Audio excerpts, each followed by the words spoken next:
In this mini lecture, I'll review some of the diseases and disorders associated with the urinary system. And the first one is glomerulonephritis. So remember, the itis ending indicates inflammation.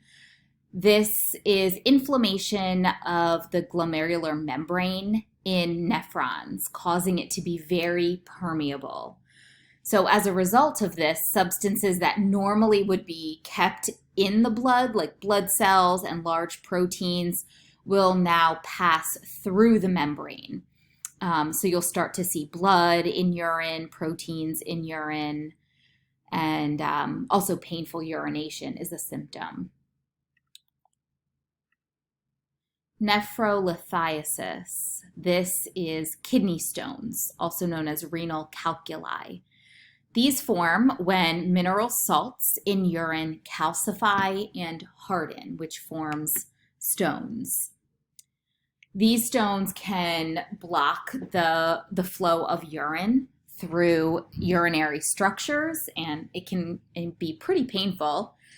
And the normal treatment for this includes lithotripsy, which is the use of shock waves to break the stones apart. So that's what's being shown here in this picture. If absolutely necessary, a nephrolithotomy can treat this, which is when the stone is surgically removed from the kidney. That would usually only be done if the stone was extremely large and it could not pass through the urinary passages on its own. Acute tubular necrosis means tissue death of the renal tubule of the nephron. And this is most often due to ischemia, which, if you remember, this is a lack of blood flow to a particular tissue or structure. In this case, it's the renal tubule. And bladder cancer. This is the fourth most common cancer in men and the eighth most common among women. This usually affects the epithelial cells that line the inside of the bladder. So on the next slide, there's a few diseases and conditions. First one is anuria, which is a lack of urine production or output. Remember, the prefix A or AN means without or lack of. Cystocele is the downward or inferior displacement of the bladder due to pelvic floor weakness. That is what's being shown in this diagram here. Enuresis, also known as incontinence, is involuntary discharge of urine. End-stage renal disease is any kidney disease that leads to significant or complete loss of kidney function. Hydronephrosis is an abnormal dilation of the structures within the kidney due to an accumulation of urine. And this is typically caused by an obstruction in the urinary tract. Interstitial cystitis is chronic inflammation. Remember, we have the itis ending, so you know it involves inflammation. So it's chronic inflammation of the bladder that does not respond to normal treatment, such as antibiotics. And polycystic kidney disease is a genetic disease where cysts develop in the kidneys. You can see that here.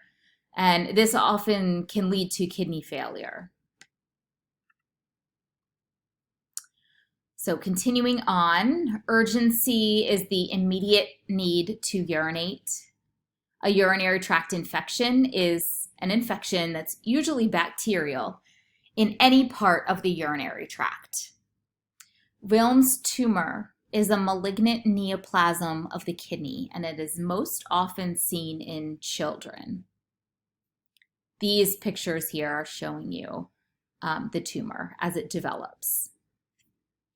And on the next slide are some medical and surgical procedures related to the urinary system. Shown here is dialysis. This involves the artificial filtration used to cleanse blood when the kidneys are not functioning properly. So if there's a If someone's suffering from kidney failure or a kidney disease that's preventing the kidneys from effectively filtering the blood, they would need dialysis to do that for them. A nephrostomy is the passage of a tube into the kidney, as shown here, to drain urine when the ureters are unable to perform their function. Nephropexy is the fixation of a floating kidney. So if a kidney moves from its normal position, this procedure can be performed. Ureteral stent is when a mesh tube is inserted into the ureter to maintain the flow of blood. And a cystoscopy is a visual examination of the bladder that's shown here. Okay, 2 diagnostic tests: blood urea nitrogen, or also called just BUN, will determine the amount of nitrogen in the blood that comes from urea. And a urinalysis, this is very commonly performed. It involves the physical, chemical, and microscopic examination of urine.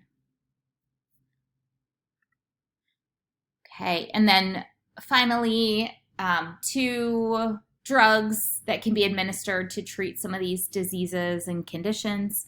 Diuretics increase the excretion of urine, and antibiotics, we've talked about these before. These are used to treat bacterial infections.